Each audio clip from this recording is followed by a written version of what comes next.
இல்லைங்களா? பாருங்க, சங்கைக்குரிய சாதாரணமா நாம எல்லாம் நிறைய செய்யறோம். நான் கூட இருந்ததுனால சொல்றேன், நாம எல்லாம் தொழுகத்தான் பள்ளியாசலுக்கு வரணும். பள்ளியாசலுக்கு தொழுக வரணும், நன்மைகளை மாறிக்கொண்டு போகலாம் தான் வரணும். நிறைய நல்லது செய்யணும்னு நினைக்கிறோம். நற்காரியங்களுக்கு நல்ல அமைப்புகளை உருவாக்கி தரப்பட்டிருக்கின்றன. சந்தோஷமாக மகிழ்ச்சியாக அந்த நேரத்தை கழிக்க வர்றோம். அல்லாஹ்வுக்கு பொருத்தம் இல்லாத செய்தறோம்.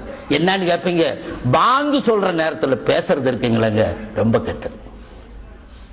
பாங்கோசை கேட்டுவிட்டால் உடனே நம்முடைய வாயை அடைக்கணும். அருமை நபி ஸல்லல்லாஹு அலைஹி வஸல்லம் சொல்றாங்க, பாங்கு அல்லாஹ்வுடைய புறத்தில் இருந்து வரும் அழைப்பாக இருக்கிறது.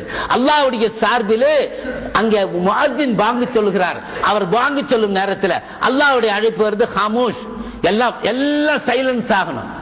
அந்த ஓசை எங்க எட்டுதோ அதை எட்டட்டும் பார்க்கணும். அது மட்டும் இல்லமல்ல, அந்த பாங்குக்கு பதில் சொல்லணும். நான் சொன்னேன், கடைசி நேரத்தில் கலிமா கிடைக்கிறதுக்கு பாக்கியமான காவண்ணா அப்துல் கஃபூர் ரஹ்மத்துல்லாஹி அலைஹி அவருக்கு பாங்கு சொல்லும் நேரத்தில் அதற்குண்டானதை திருப்பி திருப்பி சொன்னார்கள் என்று சொன்னேன். அருமையானவர்களே, அந்த ஓசை கேட்டு அல்லாஹ் அக்பர்னா நாமளும் அல்லாஹ் அக்பர்னு, அஷ்ஹது அல்லா இலாஹ இல்லல்லாஹ்னா நாமளும் அஷ்ஹது அல்லா இலாஹ இல்லல்லாஹ் சொன்னோம். அது ரொம்ப சீப்பா நினைக்காதீங்க, அது நமக்கு சொர்க்கத்தை வாங்கி தரும், கடைசியில் கலிமாவை வாங்கி தரும்.